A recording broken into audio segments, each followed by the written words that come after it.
मिली हिंदारा څه شی دی په دې کې زمونږ روماني داستانونه پټ دي زما خوش رنگ زما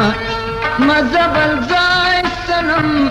را سفر څنګ زما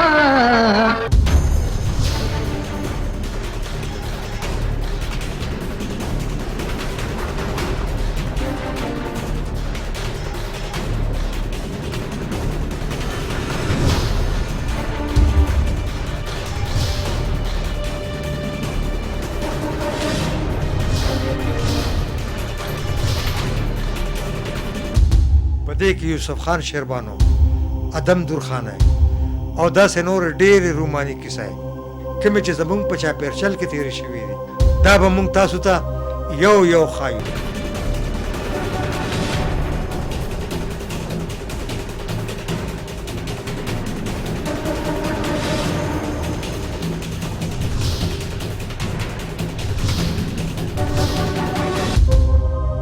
نو ګرانو کتونکو زما سره اوسئ زه به تاسو ته هر هفته یو نوې کیسه اورم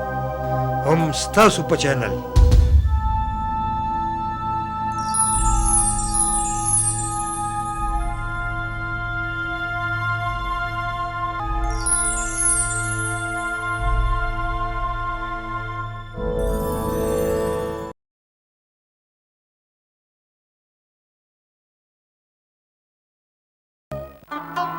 دبالو لیکلی خبر کړی دغه ځنډي یاران پکې دې رابشي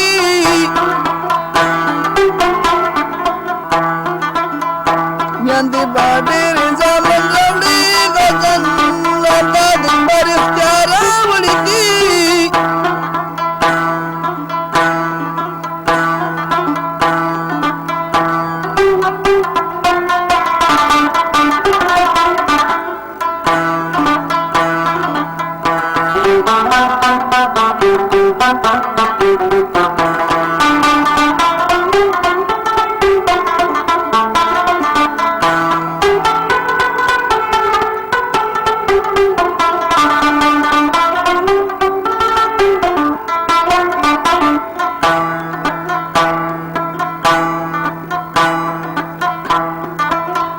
رندا کتورا ډال بازی کړي سترګې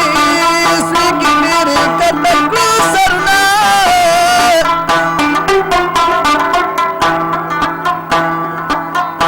د زنانه ډلې ډلې کوټې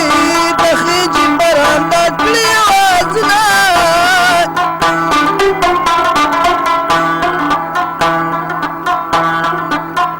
پر وسپنه شمه ځان خښتانو دشمن د لارې مړ کړه جنګونه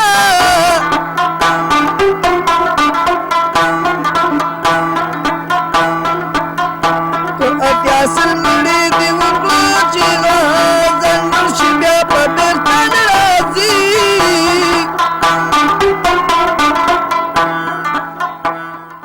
جی ګرانو کتونکو دا دنیا ده او په دې کې که نن څوک زورور دی نو سبا ضروري نه چې هغه دی زورور وي یا نن څوک کمزور دی نو ضروري نه چې سبا دی هم هغه کمزوري وي د دنیا رنګ بدلېده او د رمداد خان مشرور غزن خان څوک چې د رمداد خان ښې مټه وه او د غزن خان په وجه باندې به رمداد خان ډېر زړور ډېر ډاډه ګرځېدو هغه وفات شو هغه مړ شو د دې دنیا نه لاړ او د غزن خان مرګ د رمداد خان لپاره یو ډېره لویه صدمه یو ډېر لوی غم وګرځېده او هغه دا غم زړه ته واچو بلکې دې غم د رمداد خان د زړه دنیا بدله کړه د زړه دنیا یې ورانه کړه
حمزه خانه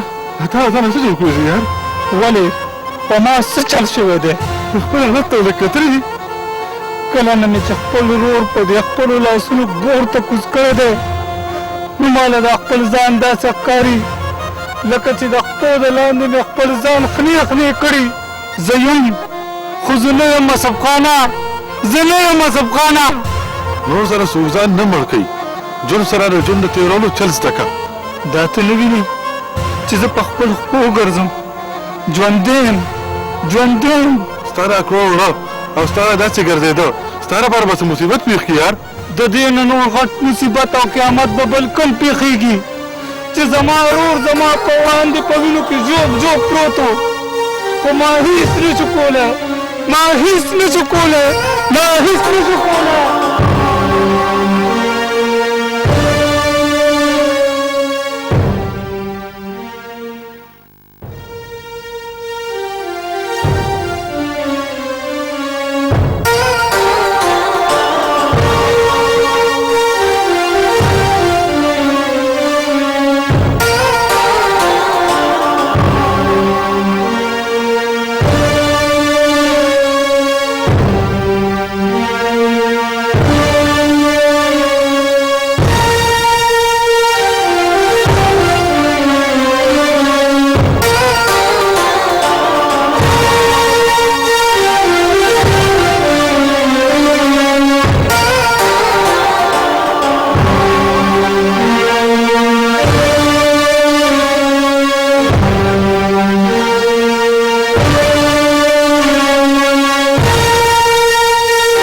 کاکا زامن نه دي دا زموږ دشمنان دي پټ خماران دي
ټول تربوران راته یو ځای شوي دي زمونږ ډیوټي سټپاس او د ښاد وروسته نشي کتلی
چې د داجي خبره مو خبر نه شو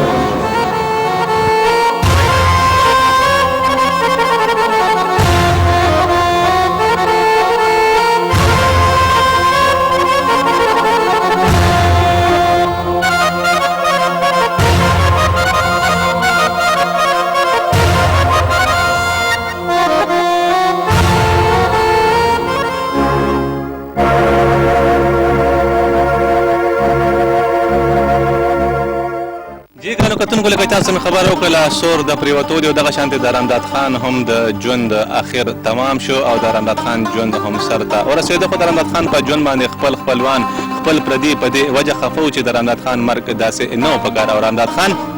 په وینو باندې سور راغی او چې کله رامداد خان په وینو باندې سور راغی نو د علاقې د کور کلی د چمګاون ټول خلک په ډېر زیات خفه او خلکو دا ګمان کوو بلکې د رامداد خان د مور په حواله باندې دا ټپه ډېره زیاته مشهوره وه چې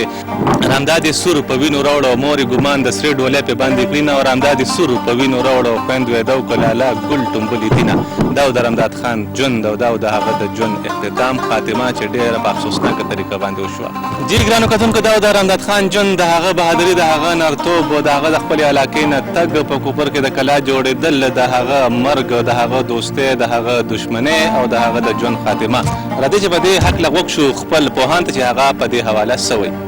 رامداد خان یو پښتون مېړنی و چې د هغه د المناک مرګ په هکله په پښتو کې ګڼې غمناکې ټپې ویلې شوي دي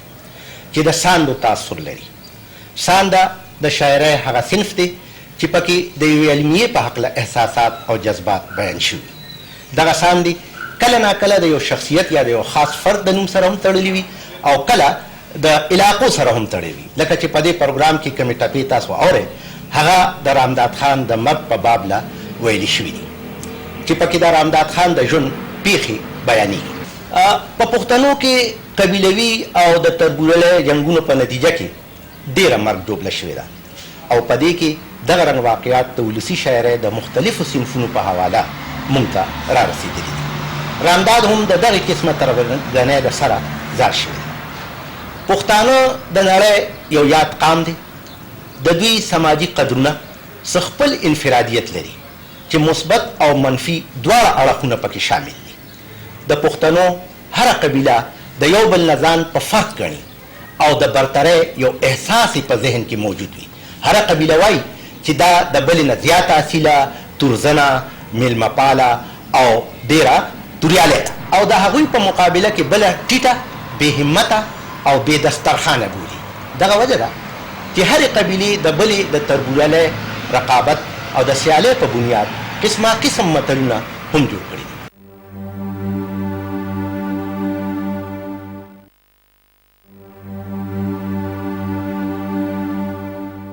رامداد خان لکه چې وویلی شو د دوو قبیلو ترمنځه د جنګ په نتیجه کې سر بیللو د رامداد خان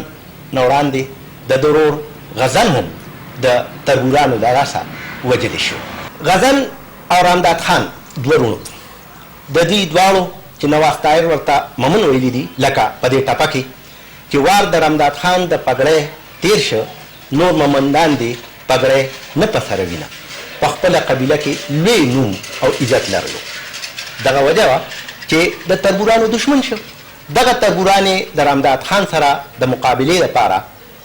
د سخاکوټ د راڼېزو د یو خان سره په ډبله کې شامل شو جنګونه ونښتل ډېره موده دا نښتې روانې وې غزن او رامداد خان دواړه وار په وار په دغې جنګونو کې ووژلې شو ویلی شي چې د رامداد خان د جنګونو دا واقعات د سخاکوټ کوپر